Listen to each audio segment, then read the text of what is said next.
Fala galera, sejam bem-vindos ao Café Católico. Aqui quem fala é o seminarista José e hoje nós vamos um papo que eu nem sei para onde que vai dar isso daí, porque vai ser o tema, pode vir muita loucura, porque hoje nós vamos falar de lendas relacionadas à igreja, porque tem gente que é muito criativa por aí. Então, para falar sobre isso aqui comigo, sempre ao lado, minha irmã Bruna. Vamos no clássico, a igreja não queimou pessoas na Inquisição. E, direto lá do podcast Vale de Deus, participando aqui pela primeira vez com a gente, Christian. Olá pessoal, eu sou o Christian, a gente tem um trabalho com o podcast Vale de Deus aqui na nossa cidade de Itapeva, interior de São Paulo, e que eu possa ser um instrumento da paz. E também do podcast Vale de Deus, o Marcos. Olá pessoal, hoje vai ser lendário. Então é isso aí, galera. Pega o seu café e vem aproveitar mais esse episódio do Café Católico.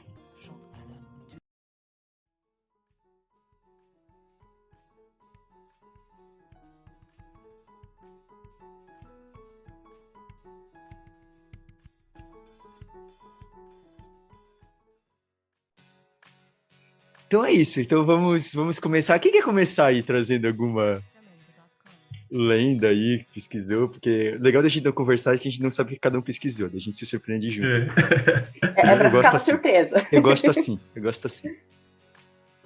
De vocês querem começar, senão eu começo, porque eu vou conversar com uma aqui que eu acho genial. Pode, Isa? Tá. Não, assim, vai lá. Eu vou começar aqui com uma lenda que eu acho genial, que a Bruna eu sei que conhece, mas não sei se vocês já ouviram falar, a lenda da Papisa Joana. Então, o que diz a lenda, tá? Ela tem algumas versões diferentes, né? Mas uma jovem chamada Teresina Joana, teria nascido com outro nome, talvez provavelmente Giliberto, em Constantinopla, e que ela teria, porque ela queria estudar e que as mulheres eram proibidas de estudar, seriam proibidas de estudar, ela teria sido disfarçada de homem para poder estudar e teria sido uma mulher muito extremamente culta, e então com muita sabedoria, estudou filosofia, teologia, e acabou apresentando-se como um monge, acabou cantando as pessoas, e teria chegado, daí depois, se escondido como um homem, teria assumido o papado após a morte de Leão IV com o nome de João VI. E daí, a mesma lenda, ela diz que Joana, ela teria se tornado amante de um oficial da guarda suíça, teria ficado grávida, e ela teria escondido, por causa das vestes, ela tinha conseguido esconder essa gravidez. E daí, diz que, numa procissão, num dia, ela teria dado à luz, no meio da procissão. E daí isso teria chocado o povo, porque daí descobriram que era uma mulher, e ela teria, então, sido apedrejada, né, espancada até a morte, sido morta, e depois isso, a igreja teria tentado esconder isso. Não, e foi numa procissão de Páscoa que ela deu a luz. Ela caiu do cavalo e deu a luz ao bebê. Isso. Tá? É muita doideira. Então, daí vem a questão. Assim. Seria aí, então, uma papa mulher, né, que escondeu igual a gente vê casos, né, no esporte, às vezes as pessoas, foi uma papa que escondeu. Tem um livro que, assim, se a pessoa falasse que era ficção, ia ser um ótimo livro de ficção, que é o Papisa Joana. Assim, se a pessoa falasse, seriamente, é um livro de ficção, eu ia amar, porque é genial a ideia. Assim, tipo, mas é loucura. Não, eu fui o primeiro que eu quis citar, porque realmente, assim, nossa, haja criatividade, né, nossa, agora a gente vai daí esclarecer, né, um pouquinho, né? Vamos derrubar. Né? De onde que vem essa loucura? A história ela foi publicada pela primeira vez no século XIII, tá? Por um frade dominicano e historiador, mas ele fala disso como se fosse uma lenda que corria entre o povo. Quando ele escreveu isso daí, é o primeiro disco que tem escrito, e ele cita como se fosse uma lenda que isso seria.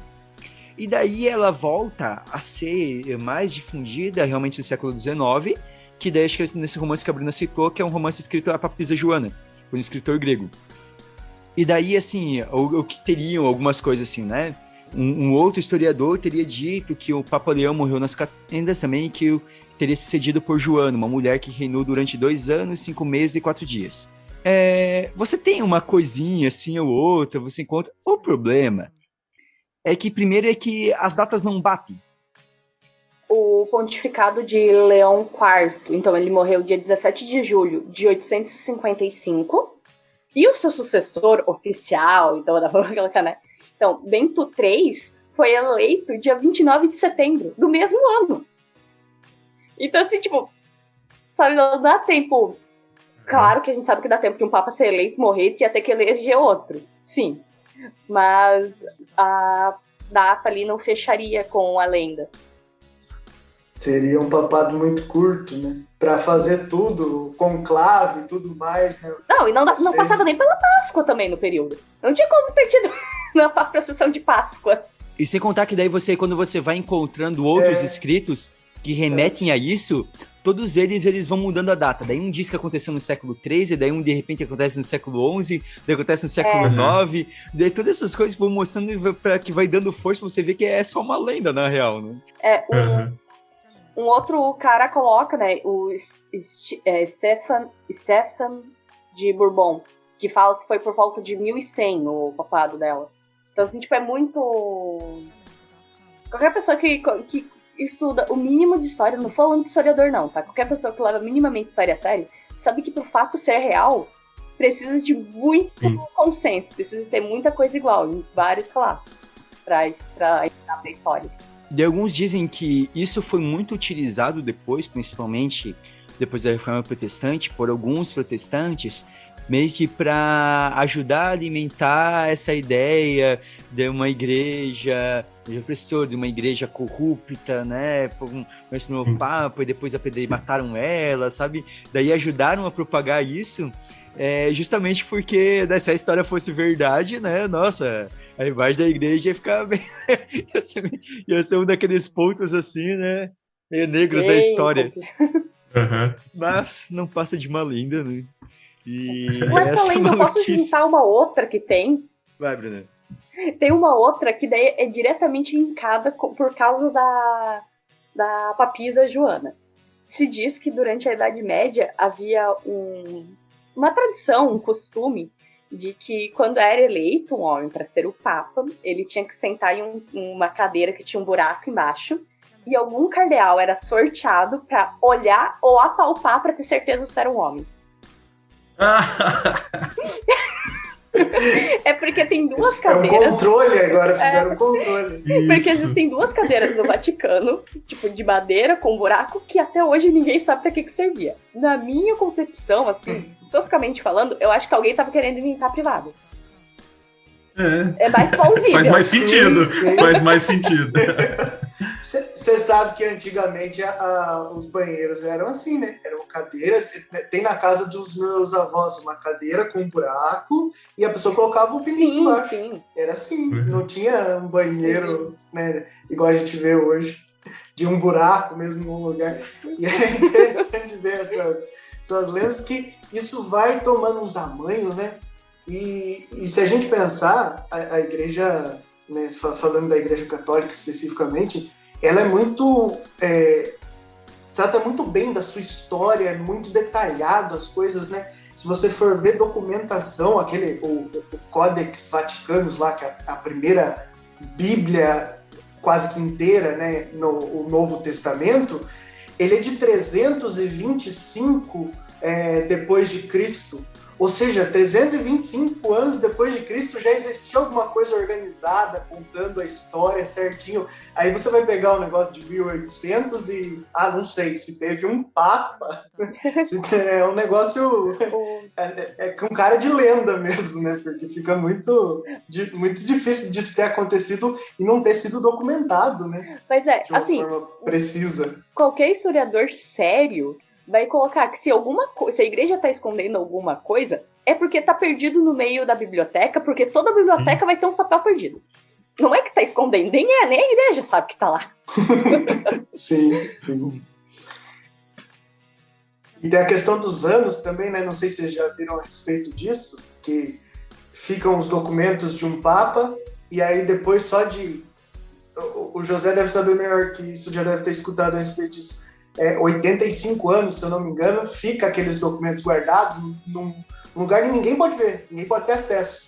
Só depois disso que as pessoas têm acesso. Então, às vezes passa uma geração inteira, e daí para outra pegar e falar assim, mas era Joana ou era João? Sabe? E para isso virar uma lenda, é muito fácil.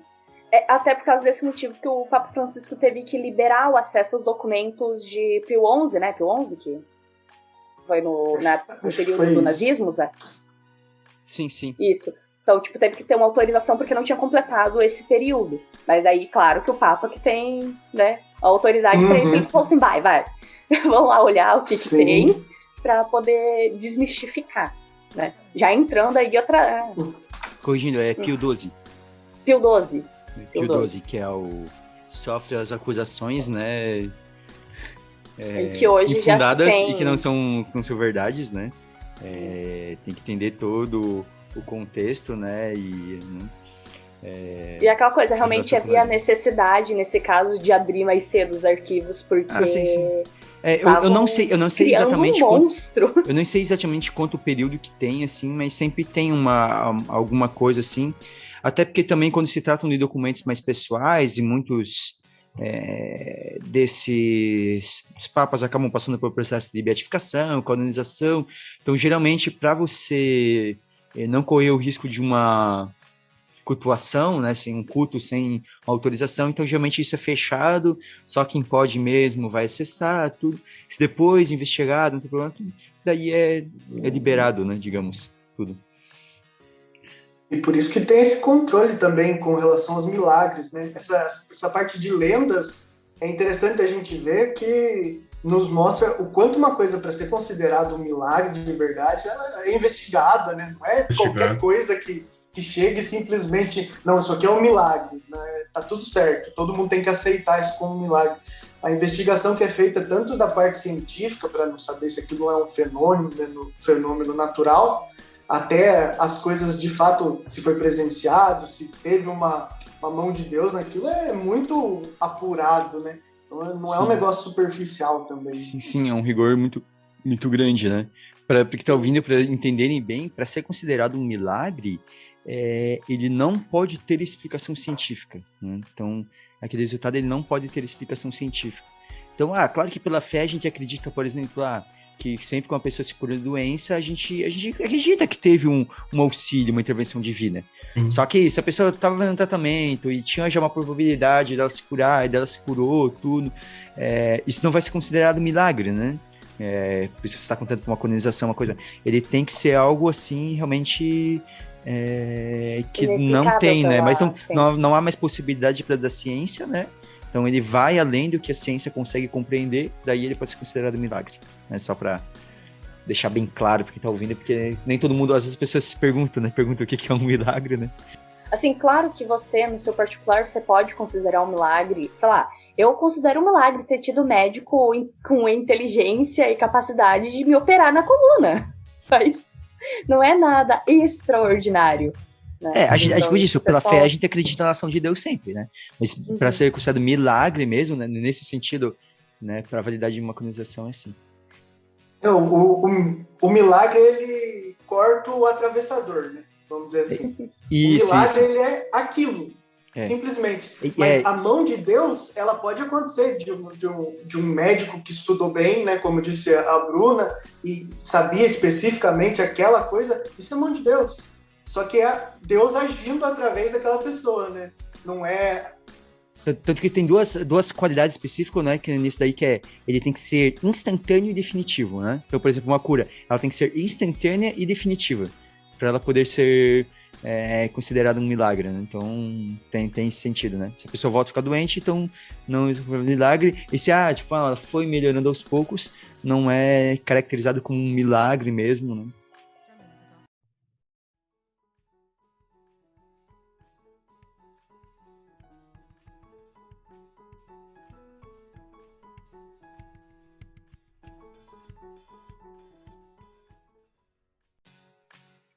Mas aí, então, a gente falou de Joana. E o Christian, Marcos, vocês têm alguma lenda aí que vocês pensaram aí, que vocês acharam interessante?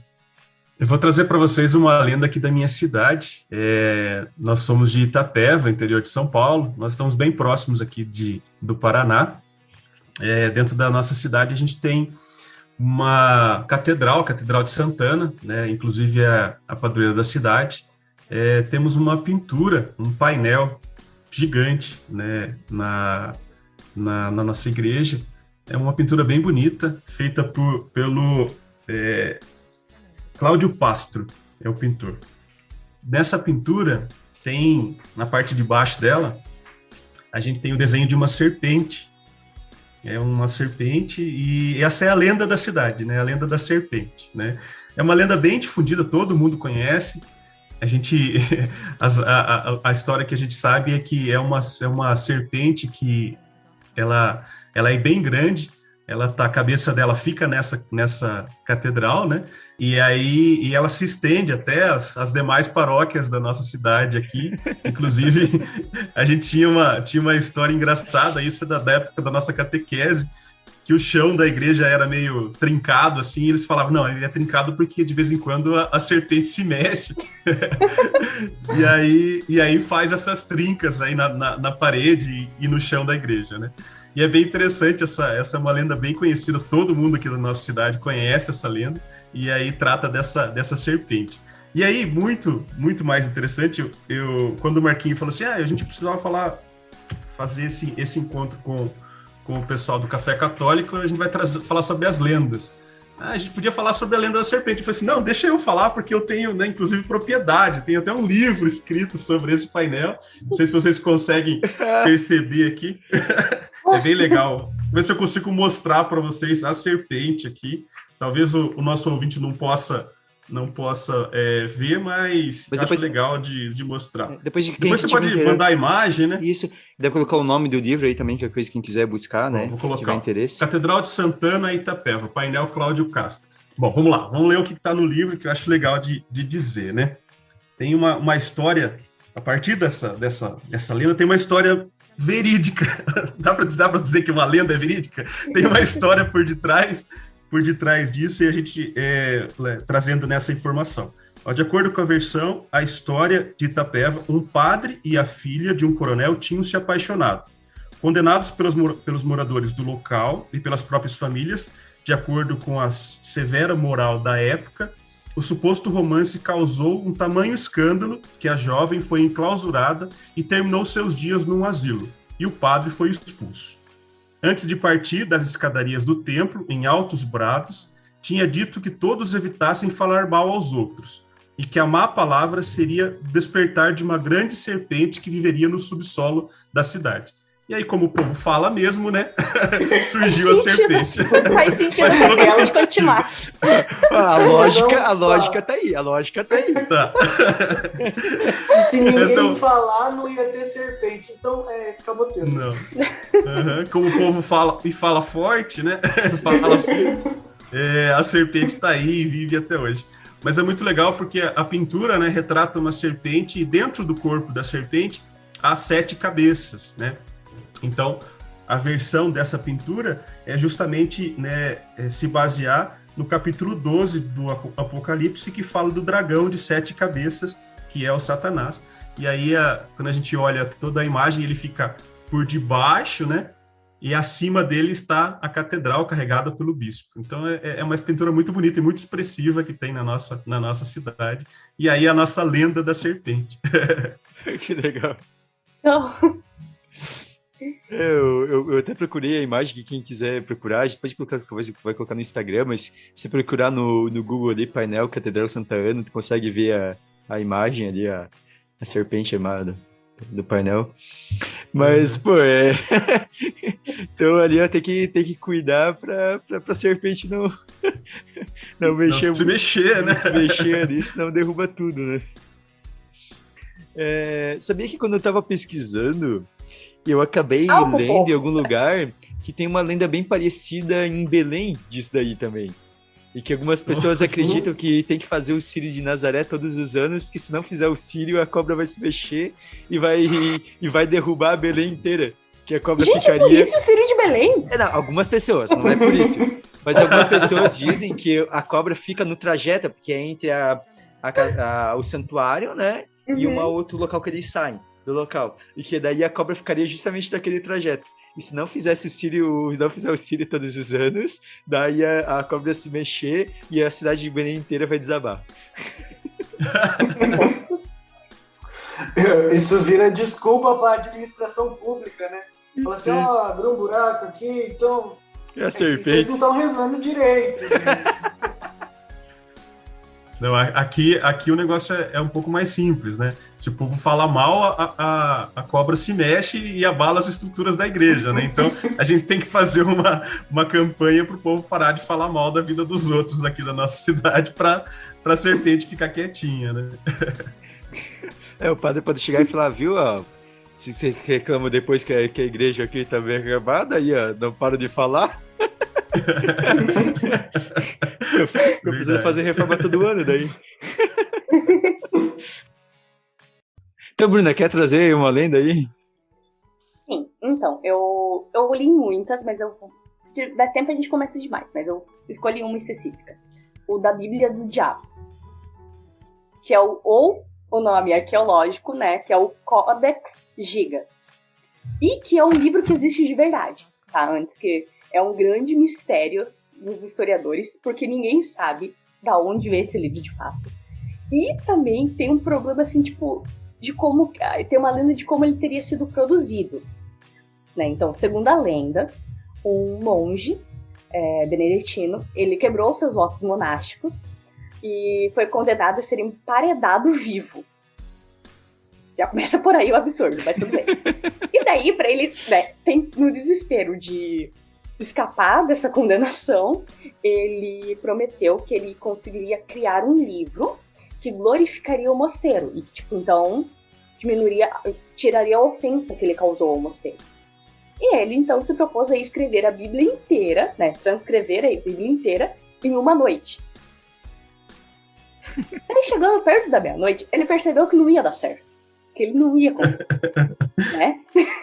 E daí ele, então, resolveu fazer uma oração. Mas não para Deus, pro diabo. Então ele fez um pacto com o diabo para conseguir terminar de escrever o livro. Ele vendeu sua alma pro diabo. Então ele conseguiu e acrescentou um retrato do diabo na Bíblia. Além da alma, ele ainda desenhou o diabo. Apesar da lenda, o códice e coisa assim não foi proibido em momento algum pela Inquisição. Na verdade, a Inquisição achava muito interessante esse códex, essa Bíblia, porque ela traz, né? A Bíblia não tem nenhuma mensagem distorcida. É uma Bíblia normal. É a Bíblia normal. É a Bíblia normal, mas que tem o desenho do demônio. E o pessoal queria... É uma Bíblia ilustrada, né? Então, assim, ela é muito o demônio é esse. E ela tem outras ilustrações também, Bruna? Sim, tem. Ela é toda decorada. Ela tem muitas iluminuras que fala, né? Que são aqueles desenhos que tem as letrinhas coloridas, tudo. Eles têm. A Bíblia inteira é feita nesse. Ano passado, teve o meu vice-reitor do ano passado, ele falou que isso era bem comum nos postais antigamente, você ter. Em uma página você tinha uma ilustração e daí na outra você tinha a leitura, para que a pessoa lesse e contemplasse a imagem, sabe? E também porque eles faziam em volumes grandes, que geralmente eles liam junto, assim, tipo no mosteiro, assim, então daí ficava a imagem ali para você ajudar na contemplação, tipo, beleza. Recurso audiovisual, né? Isso. Uma forma de você interiorizar, é legal. Eu abri aqui para ver a imagem desse códex, é gigante. Sim, enorme. E daí, claro, além da questão da Bíblia, ele traz também alguns tratados, né? Mas assim, mais de tratamento médico, coisa assim, que colocou ali junto. Tem a Bíblia, daí no final ele fez mais um compilado de uma mini enciclopédia de conhecimentos da época. E daí o pessoal, tipo, tinha oração de exorcismo, o que é muito bom pra ter junto com a Bíblia. Pro monge, pro padre. Vamos pensar, é realmente prático, tá tudo junto. Mas então tem essa lenda. Daí, tipo, a Bíblia toda, todo negócio da Bíblia do diabo é puramente por causa de um Por causa de desenho. uma imagem. imagem. Aham. Não, quando eu vi isso a primeira vez, eu achava que era tipo uma Bíblia, vou colocar assim, satanista. Achava que era tipo uma Bíblia invertida. Não, tem nada, não tem nenhuma mensagem. É uma Bíblia com um diabo. Né? Entre dezenas de outras imagens, uma tem o do diabo. Uhum. Interessante que a condição dele do diabo não era fazer uma Bíblia para ele, né? Era fazer a mesma Bíblia, né? Então ele só acrescentou uma página extra aí. E algo que sempre me deixou confusa com a lenda é que o cara fez a proposta, porque ele não queria ser emparedado. Ele vendeu a alma dele. Mas a lenda não termina dizendo o que aconteceu com o cara. Entendeu? Tipo, o mosteiro achou de boa ele vender a alma? Como que foi isso? Eu não sei o que ele fez antes, mas pra ser que você tava no nível de ser emparedado, eu acho que não pode ter sido pior que isso. É verdade. Pra fazer um livro desse tamanho em uma noite mesmo. É a história do procrastinador, né? Quanto tempo ele deixou enrolando pra... Falou, não, semana que vem eu começo, semana que vem eu vou começar.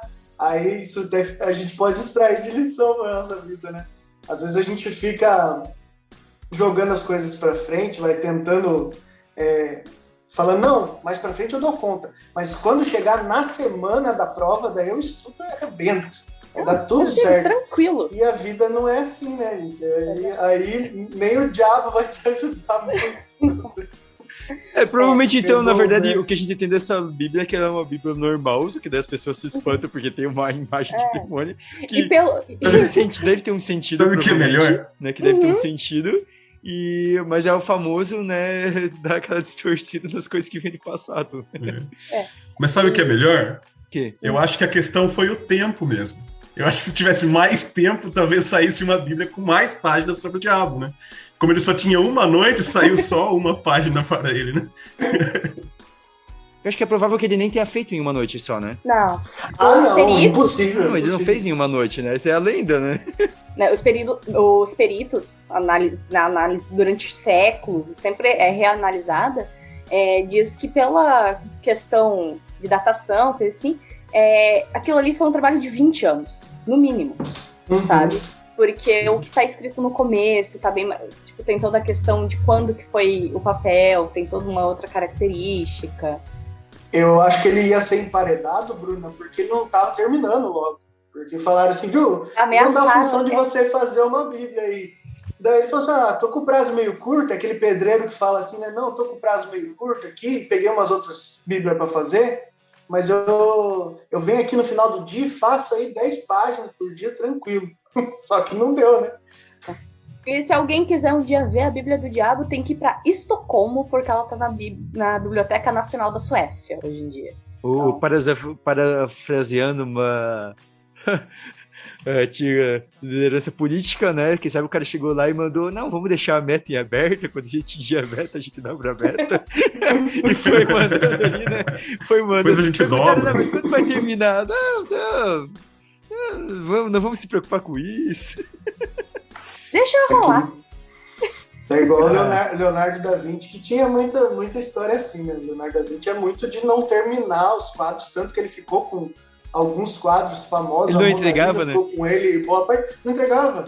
Simplesmente. Se ele soubesse o reflexo que ia ter, né? Você vai fazer a pintura de uma mulher que o mundo inteiro vai conhecer ela.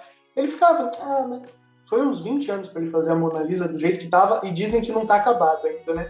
E a Última Ceia também era para ficar numa parede de uma igreja, e a igreja saiu, a parede saiu, e nada de terminar, e a igreja começou a se deteriorar, e ele não terminava a parede, né? Que era a pintura que ele tinha que fazer, porque ele saía e falava assim, não, hoje eu vou ver um rosto de Pedro, e saía estudar. E às vezes chegava lá, fazia um negocinho e falava assim, já trabalhei hoje, pode me pagar.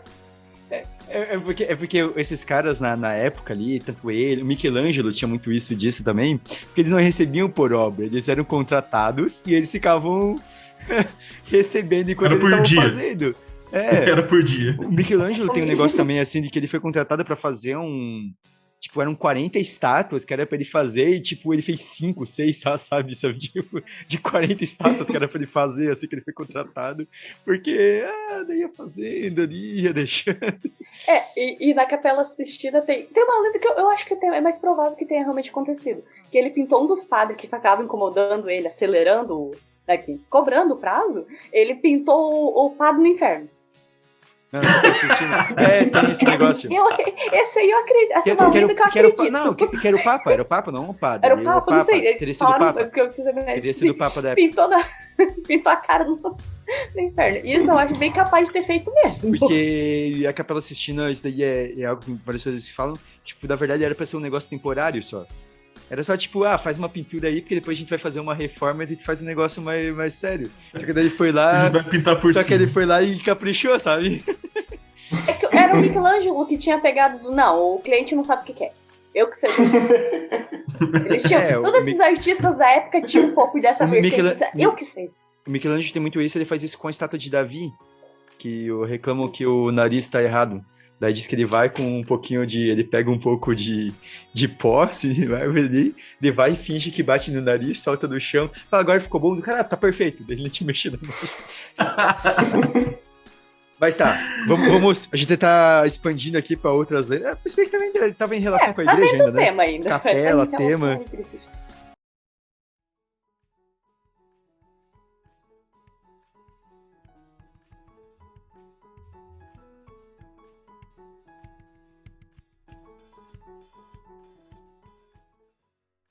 Mas vocês têm alguma outra lenda aí? Tem uma aqui para compartilhar, já que a gente está no ano aí dedicado a São José. Eu escolhi uma de São José, que vocês já devem ter escutado a respeito. É a escada da Capela de Loreto. Eu me lembro de ter visto uma reportagem quando eu era novo sobre isso. Então, é uma história que é sensacional. Curiosa de você ver, assim. Tem a questão de lenda, né? Que a gente começa a ver que algumas coisas não se sustentam, mas tem muitos detalhes que você fica falando, nossa, interessante. É aquela lenda barra quase um milagre, assim, se você não olhar com mais atenção. E ela é construída na cidade de Santa Fé, no Novo México, nos Estados Unidos. E a história foi assim, o padre da igreja ele queria fazer um anexo ali para ter o coral, como se fosse uma capela, para ter as missas menores, as freiras também poder se reunir naquela capela, fazer os ensaios, fazer as novenas, para não precisar abrir a igreja toda.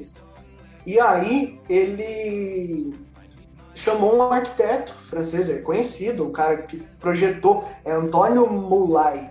Eu não sei se é assim a pronúncia, mas ele construiu essa capela toda e ele fez o primeiro andar e fez o segundo andar. Vocês já devem ter visto em muitas igrejas, aquele andar que é onde fica o coral. Até a catedral que o Cris falou, tem isso aqui. Ela tem uma escada que liga a um segundo andar, onde fica o órgão, geralmente, fica o coral, que tem o costume de ficar ali. Só que ele terminou essa obra sem fazer a escada. Ele fez a parte de cima e ficou a parte de baixo, isso em 1873. E aí, elas fizeram uma novena, as freiras, para São José, para que São José mandasse um carpinteiro para fazer a escada, porque todos os carpinteiros que elas conheciam, eles chegavam lá e falavam assim, não, mas essa capelinha é muito pequena, para fazer uma escada em espiral, né, em espiral ali, precisa ser uma escada reta. E isso vai ocupar muito espaço, e a escada do jeito que vocês querem eu não consigo fazer. Então, ou era muito caro, ou era muito difícil de fazer essa escada. E aí elas fizeram essa novena para São José, e bateu um senhor na porta lá, desceu do burrinho, e falou assim, não, eu faço. Só que é de 60 a 90 dias e a capela tem que ficar fechada. Eu vou vir trazer as coisas que eu preciso e aí eu vou fazer. Eu não quero que ninguém me ajude, não quero que ninguém fique aqui enquanto eu estiver fazendo.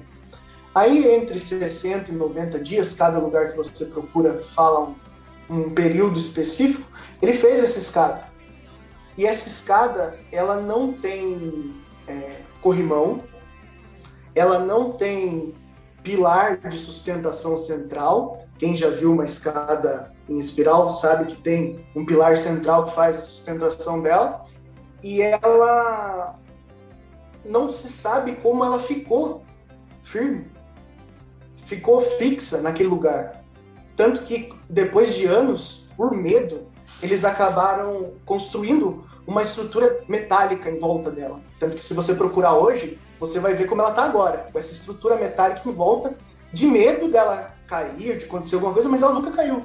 Eles nunca tiveram problema, nunca tiveram que dar manutenção, tanto que ela ainda não tem pino central, né, para sustentar, ela só tem um engastezinho do lado, que é preso num pilar, mas tem fotos ali com 20 freiras em cima dela, e nada. Cantando, e ela normal, nada.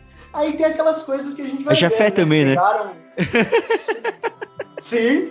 Já Pode ser que a escada em si não seja um milagre, mas quem está nela tem fé, né? Tem essa questão também. Mas a madeira dessa escada, até a esposa do Chris, que é da área aí, podia falar muito melhor pra gente disso, a Priscila. Mas ela se chama Picea spruce. E foram ver que esse tipo de madeira não era da região ali. Isso é análise científica, esse é o ponto de vista científico da coisa. Não era da região. A escada, ela não tem prego, não tem cola, não tem parafuso, ela é toda feita dessa madeira. E ela tem 33 degraus, um número, né, significativo para nós cristãos, né? E eu achei interessante também que você olha ela assim, ela é uma estrutura, se você olhar as fotos do início, que tem fotos do período que ela não tinha a estrutura em volta, parece aquelas obras do Niemeyer, parece aquelas obras que você fala assim, nossa, mas opa, como é que para em pé esse negócio aí? É bonita de ver, é uma escada bonita, assim. Então, logicamente, né, não tem nada provado do ponto de vista teológico que tenha sido, de fato, um milagre, né, que resultou nessa escada lá. Mas é uma história bonita e é uma história da gente pensar, mesmo que tenha sido pelo humano. Bate muito no que a gente falou hoje. Pedir para Deus aquilo que você de fato precisa, né? Se você precisa de um médico que saiba uma técnica específica, se você precisa de alguém que faça uma escada, se você precisa fazer com que as pessoas na sua comunidade parem um pouco de falar mal das outras, né? Reze. Deus vai te dar uma lenda, uma habilidade ou um carpinteiro desapegado dos bens materiais que vai fazer essa escada, não vai cobrar nada e vai embora, né? Então tem muito disso. Legal, e é uma história muito bonita mesmo, né? Independente de... Vou contar quase uma lenda, né? Você falou que você já viu uma reportagem, mas eu lembro de ter recebido isso lá na pré-história, antes das redes sociais, do Facebook. A gente recebia por e-mail. E aí vinha um PowerPoint.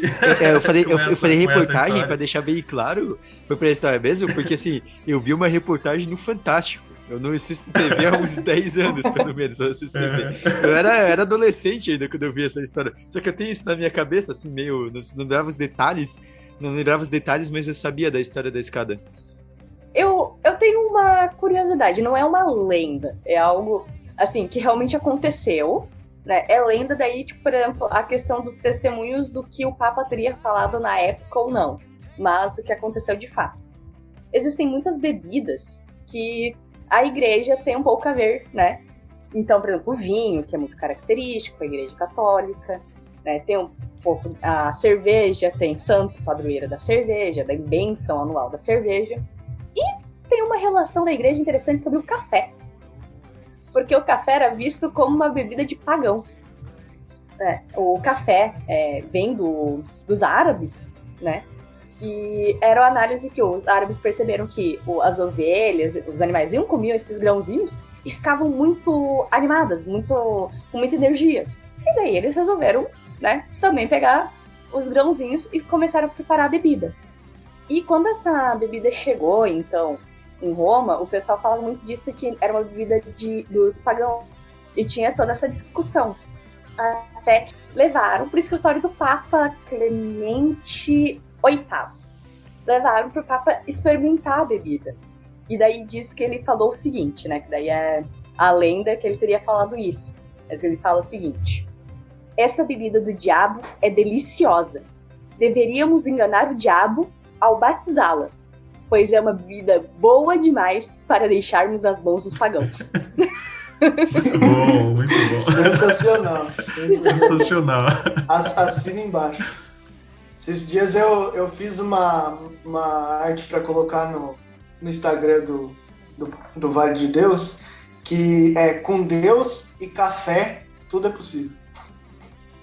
Café é sensacional, gente. Café é sensacional. Café muda o meu dia todo dia. Café é feito... Deus não pode deixar pro diabo. É uma coisa que tem que ser sagrada mesmo. É aquela coisa assim, pode ter sido o islâmico que inventou, mas foi muito abençoado por Deus, muito orientado, porque olha...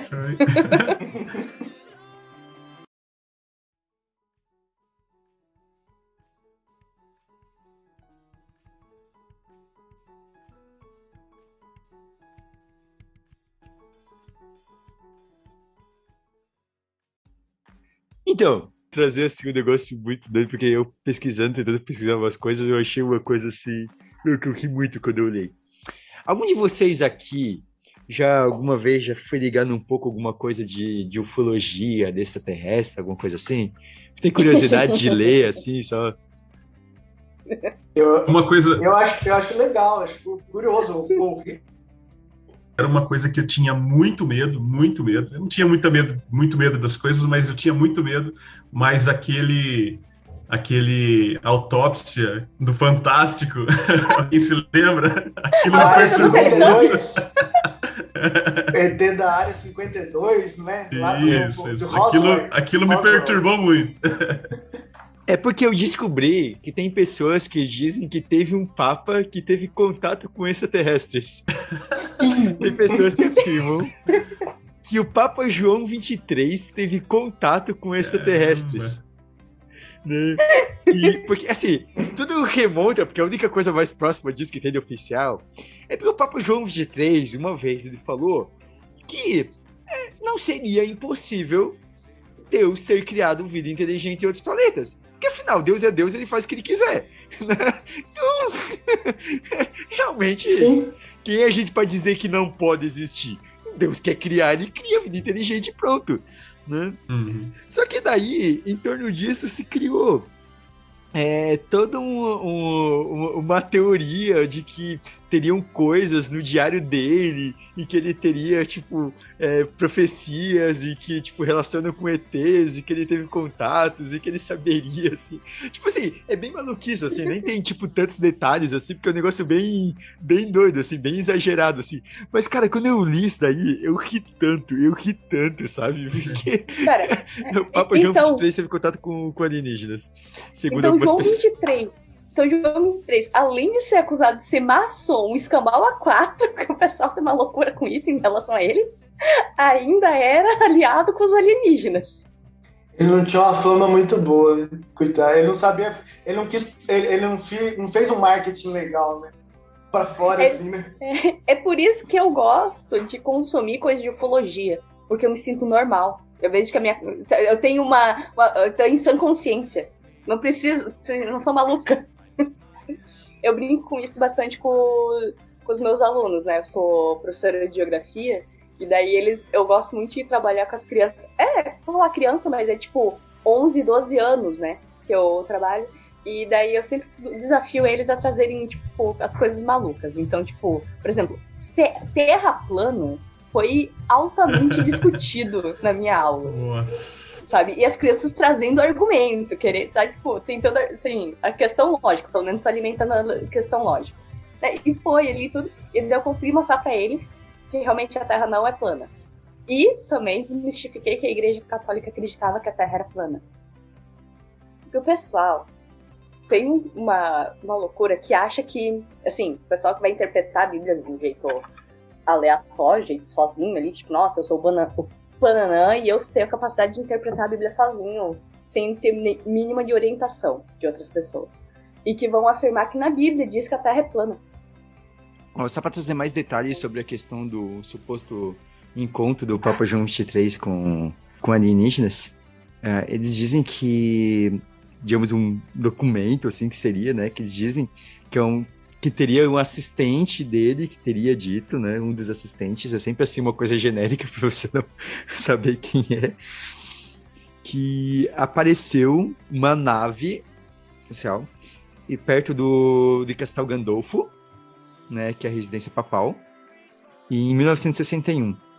Né, e que a nave teria então aterrissado no jardim de Castel Gandolfo. E um estranho ser saiu da nave, e que tinha em formato humanoide, né, e que tinha uma luz intensa em volta dele. E que daí o Papa João XXIII teria então caminhado até o ser, eles teriam ficado de 15 a 20 minutos conversando intensamente, e daí o ser tipo, voltou, caminhou para sua nave e foi embora. Né? E daí, essas pessoas inclusive dizem, que daí porque o Papa João XXIII é conhecido como o Papa Bom, que diz que foi por causa deste encontro que daí ele teria mudado alguns pensamentos dele e teria, inclusive, ter desejado iniciar o Concílio Vaticano II a partir desse encontro. Caraca! Cara, é Muito muita bom. criatividade, cara. Você imagina o ET chegando pra ele e falando assim, ET, concílio, né? Gente, Por que esse povo não vai escrever uma saga de ficção? Ia ser melhor. Exatamente. Escreve uns livros, a gente compra.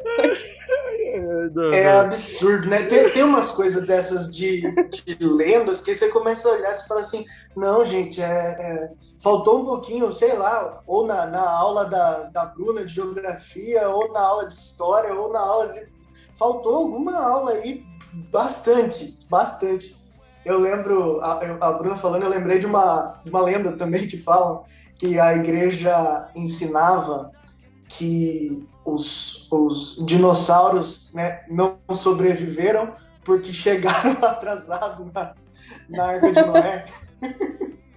Você já deve ter escutado essa história. Gente do céu, né, assim, é uma falta de conhecimento histórico absurda. Porque nós estamos falando lá, se a gente fosse explicar, né, de um ponto de vista histórico, nós estamos falando de 2349, estimativa, lógico, antes de Cristo, né, a Arca de Noé, e de 65 milhões de anos atrás, a extinção dos dinossauros. Então é um negócio assim, é um pouco distante, sabe? É um pouco distante um evento do outro para você dizer que tem relação, né? Mesmo que a gente possa interpretar essas histórias, as duas, né, de uma forma literal ou não literal, né? Isso vai da crença de cada um, não sei a posição de vocês sobre isso, mas aí dizer que as pessoas ensinavam isso também é um pouco absurdo demais, né? Que esse da igreja ensinar é sempre um pouco... Eu fui propagando muito a partir do iluminismo, né? De você considerar toda a Idade Média como uma idade das trevas, né? E daí vem sempre essas histórias, né? De que a igreja ensinava isso, de que a igreja ensinava que a Terra é plana, e mais um monte de coisa, assim. Você cria todos os mitos possíveis, né? Para você considerar, tipo, até o próprio nome, né? Que vem justamente no iluminismo, já começa um pouquinho na Renascença, na Idade Moderna, e no iluminismo o termo pega mais forte ainda, de você chamar o período da Idade Média e Idade das Trevas, né? Como se não tivesse trevas, como se fosse um retrocesso. Sendo que, na verdade, teve muitos avanços também, assim, como a gente continua tendo até hoje, né? Só prega aquilo que é de ruim, né? Sim, independente do que aconteceu. E também tem uma visão muito distorcida, exagerada, na real, de que a igreja mandava e desmandava em todos os lugares do mundo, na Idade Média. Que a igreja era realmente, tipo, tinha todo o poder em todos os lugares, sabe? E, tipo, cara, se a igreja fosse a mandante de tudo, não ia ter tanta confusão como tinha, assim, colocando, por exemplo, com outras religiões. sabe? Tipo, só pensar em questão religiosa, já não ia ter essas tretas, não ia... Mas o pessoal exagera muito. Eu até comecei na apresentação, eu falei sobre a questão da Inquisição, né? Que o pessoal adora falar que a igreja matou milhões de pessoas e que a pessoa, se era canhoto e ruivo, tava na fogueira. Né? Inclusive, tenho pena dos ruivos e dos canhotos. Eu sei que o ruivo até hoje tem um certo preconceito. Tem um povo aí que não gosta de ruivo. Não sei o porquê, mas o povo tem uma implicância. Bem da verdade, essa era da Inquisitória, né? A igreja salvou muitos, né? Sim. Porque era uma prática, né? Era uma prática, né? Se a pessoa era diferente daquele meio, ela era bruxo, ela era... E aí vamos matar, vamos queimar, vamos fazer isso, né? E aí a igreja... Os tribunais de inquisição da igreja era justamente para não permitir, porque os que eram sanguinários eram os tribunais dos reinos. Então a igreja muitas vezes ela criava os tribunais justamente porque, não, então deixa que a gente julga, porque daí a gente coloca, e geralmente, quase Exatamente. todos os casos, eram geralmente o que eles davam de penitência era de punição, era tipo uma penitência perpétua. É tipo, pro resto da vida você vai ter que fazer uma determinada oração, alguma coisa assim, ou você vai ter que fazer um certo tipo de jejum pro resto da vida, e ficar nisso, geralmente, né? As punições dos tribunais inquisitórios da igreja, né? Então...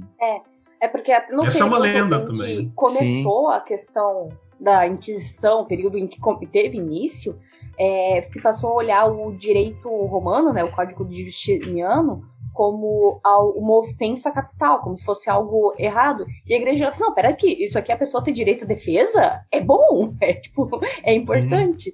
E daí a igreja vai e cria a sua Inquisição para poder evitar a morte dos hereges, porque a igreja sempre vai ter a visão de que um herege é simplesmente uma ovelha que está perdida naquele momento, mas que ainda tem como retornar para casa. E até hoje a igreja tem essa visão, né? Quando a pessoa tá em uma heresia, é excomungada, excomunhão não é eterna, a pessoa pode retornar para casa, é o que a gente espera. Eu já vi historiador falando que a maior parte das punições da Inquisição Católica era a pessoa vestir uma roupa estranha e fazer uma penitência a pé. Tipo, as peregrinações que a gente faz hoje em dia. As peregrinações ganharam muita fama na Idade Média, você fazer peregrinações para penitência. Eles ficaram muito conhecidas na Idade Média, principalmente, né? Ganharam valor na igreja. Você tinha que fazer uma peregrinação até Jerusalém, né? Ou até algum outro santuário, assim, então eram bem comuns, né?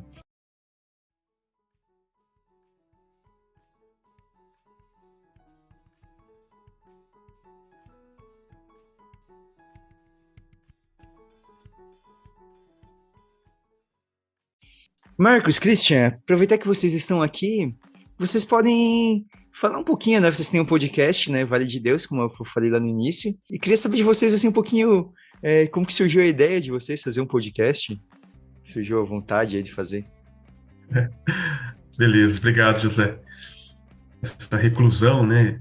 De poder participar das nossas paróquias, comunidades, a gente se viu dentro de casa, né, e muitas vezes ligado aí à rede social, à televisão mesmo, né, participando das missas de forma online, né. A gente se encontrou, eu e Marquinhos, nós nos conhecemos há um bom tempo, né, nossa infância praticamente, né, Marquinhos? Participamos de grupo de jovens, participamos de diversos movimentos aqui da nossa cidade, e aí a gente já estava um bom tempo afastado, né, pela vida mesmo, né? Cada um tem família, trabalho e tudo mais. A gente se encontrou num grupo de amigos, né? Que se encontravam semanalmente de forma online. E eu tive a grata surpresa de reencontrar o Marquinho ali. E aí a gente começou, assim, praticamente o ano todo inteiro nos encontrando uma vez por semana, cada 15 dias, né, como nessa videoconferência que a gente está fazendo agora para a gravação do podcast de vocês. E aí a gente começou a se falar sempre, né? Voltamos a nos falar.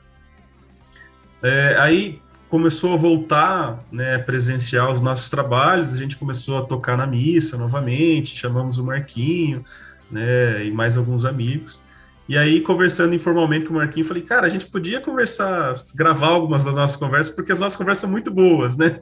Elas rendem muito assunto, né? Sobre religião, sobre Deus, né? O que você acha? Aí o Marquinhos de pronto falou, cara, vamos fazer sim, vamos fazer. E a gente fez uma gravação no Zoom, ficou boa, editamos e botamos para rodar no podcast. Basicamente, essa é a origem do podcast Vale de Deus. Vale é o sobrenome do Marquinho e de Deus é o meu sobrenome, né? E aí a gente juntou e fez o podcast Vale de Deus, assim começou. Sim, bom, que legal. É um projeto que nos alegra muito, assim, e nos propicia coisas como encontrar com vocês, né? Que a gente não... O Cris consumia conteúdo de podcast mais do que eu. Eu tinha escutado alguma coisa ou outra e fui conhecer, meio que aprender a fazer fazendo, né? Então eu fui caçar algumas coisas para ver e, de fato, gente, pouquíssimos podcasts católicos, muito difícil encontrar conteúdo bom, conteúdo de qualidade, e aí a gente encontrou de vocês. Então, assim, a gente chegou até vocês dessa forma, como uma forma de aprendizado também, e estamos aprendendo, isso é uma constante, e convidar aí o pessoal, o público do podcast Café Católico para conhecer também o nosso conteúdo, né? Eu acredito que Deus sempre soma na nossa vida. Nós nunca, quando acrescentamos alguma coisa de Deus na nossa vida, aquilo nunca exclui as outras. É sempre uma soma. Então, como, né, vocês têm aqui um conteúdo que eu consumo sempre, também nosso conteúdo lá para somar. Nós temos os nossos curtas, que são conteúdos para aquele momento que você está ali, num desespero, num período conturbado do seu dia, 10 minutinhos para você escutar e talvez recarregar as energias. Também temos os conteúdos mais longos, 40 minutos, 1 hora, para quem quer fazer sua reflexão de final de dia, nos seus finais de semana, enquanto está no carro, né, escutando. É interessante também. E agora nós, há pouco tempo, começamos nosso canal de cortes no YouTube também. Então, quem quiser aí conhecer, os cortes são simplesmente pedaços mais relevantes dos nossos episódios. Então, quem quiser ouvir inteiro, vai para o podcast lá no Spotify, no Deezer, no Apple. Estamos em várias plataformas, igual o Café Católico também está. A gente está em várias plataformas aí. E também o canal de cortes no YouTube. Terça, quinta e domingo nós temos conteúdos novos. E o podcast em áudio, todo sábado, sai conteúdo novo também. Para lembrar, então, Vale, com 2 L's, de Deus. Amém? É isso aí, é um prazer ter vocês aqui com a gente. E para quem está ouvindo o Café Católico, vocês forem procurar lá, já vai ter tem um episódio lá que a gente gravou com eles, né? Então vai estar lá já no feed deles, lá o episódio que a gente gravou. E a gente falou um pouquinho do Café Católico também lá, sobre que, né, porque até mesmo quem ouve aqui, né, às vezes não conhece, né, de como que a gente começou, como foi a ideia de começar o podcast. Lá a gente contou um pouquinho isso. Então é isso.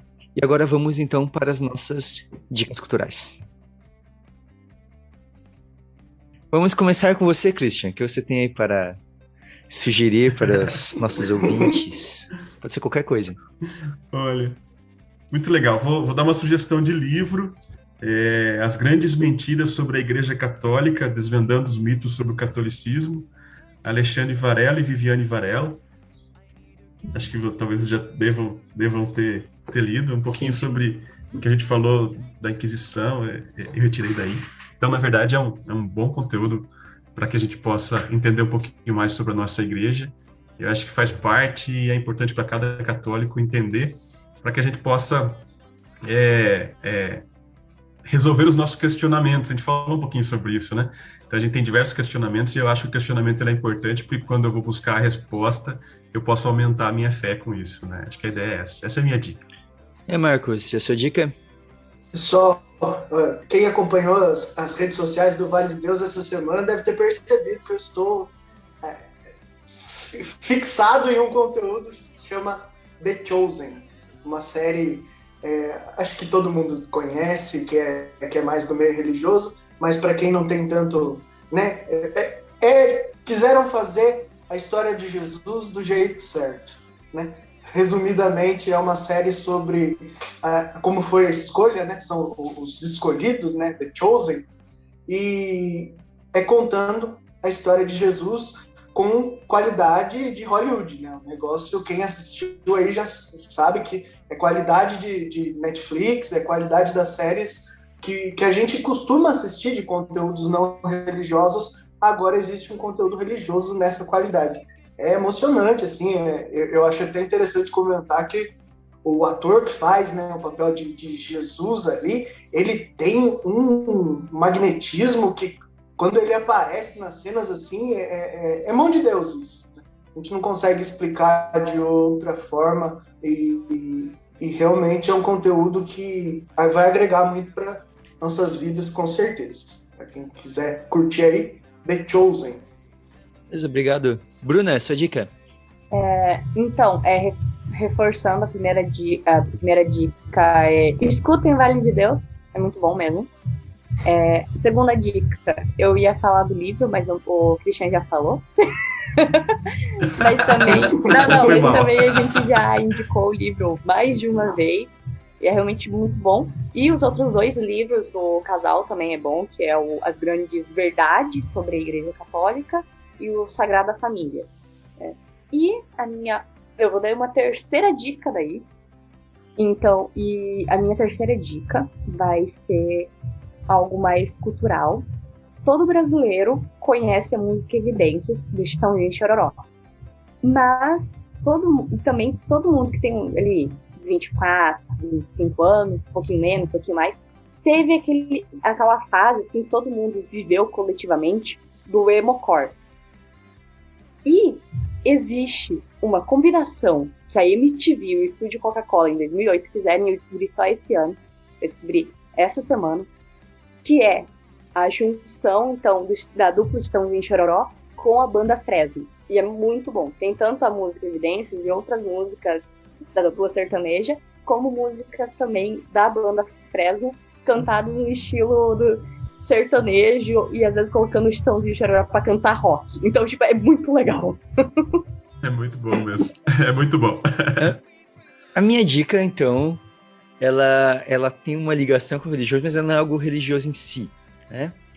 É porque, assim, todo mundo, né, conhece um pouquinho sobre São Jorge, né? Isso é a história de São Jorge, né? E eu vou deixando um pouco de lado porque tem muitas lendas associadas, né? De ter derrotado um dragão, tudo. Então acaba não tendo muitas informações, Jorge. Só que tem um autor brasileiro chamado Eduardo Spor, que ele resolveu fazer um romance histórico sobre a vida de São Jorge. A ideia dele é fazer uma trilogia. Ele lançou já o primeiro livro, o segundo é para ser final desse ano. Então eu vou indicar o primeiro livro, que se chama Santo Guerreiro, do Eduardo Spor. Então ele traz uma aura histórica, né, para essa figura de Jorge, né? Então Jorge era um soldado romano, né? Então quem começa no início do livro ali já fica a dica de quem que é o dragão que ele vai derrotar, né? Que, digamos, existe dragão de certa forma da história, não é um dragão de verdade, mas fica claro ali de quem que é o dragão que ele vai derrotar. E é muito bom, uma leitura leve, assim, leve que eu digo assim, ela tem umas passagens, assim, um pouco mais de lutas, assim, tudo, mas não é algo que dá para tu distrair um pouco, e ele não é uma leitura religiosa, mas quando aparece ali a igreja representada ali eu achei bem respeitosa a representação que tem ali, quando fala desde a época que se passa no período mais ou menos do período da guerra, da queda do Império Romano, né, do Ocidente, né? Então se passa ali no século IV, mais ou menos ali, é naquele período mais ou menos que se passa. Então, é isso. Só para complementar e para dizer o quão relevante vocês estão sendo no nosso caminho, né? Aqui é uma dica cultural que vocês deram. Isso é muito bom. Quem fala bastante é o José, Sim. né? Espiritualidade para o Nosso Tempo, Carlos de Foucault. Então, realmente, é muito interessante o que vocês falam e a gente tenta caminhar junto, viu? Obrigado pela parceria que vocês, né, estão nos proporcionando também. Amém, bom, e teremos muito mais ainda. Vou saber que, Vamos sim. vou saber que tem pessoas, né, que estão seguindo algumas dicas lá. Sim, sem dúvida. Bruna, considerações finais? Nos sigam no Instagram, no @café.católico, e interajam, coloquem lá as suas dicas, as suas dúvidas, correções e críticas também são aceitáveis, mas venham na educação. E, e sigam também o Instagram do Vale de Deus. Também deem sugestões para eles. Eles nem falaram isso, mas eu vou falar. Deem sugestões, vão lá interagir com eles. Eles têm um conteúdo muito bom. E a gente tá aí lutando para conseguir atingir, né, as pessoas. E a gente fica muito feliz quando a gente vê que vocês estão vivendo junto conosco toda essa experiência de podcast. Christian, Marcos, muito obrigado pela participação, né? Obrigado. E vamos com certeza fazer mais coisas juntas, né? Seja aqui pro Café Católico, seja lá pro Vale de Deus. Vamos se juntar aí para mais projetos. Então, lembre-se sempre de seguir nos aplicativos lá de podcast, bota no seguir lá para não perder as atualizações quando aparecer episódio novo. Então é isso. Um grande abraço a todos e até o próximo Café Católico.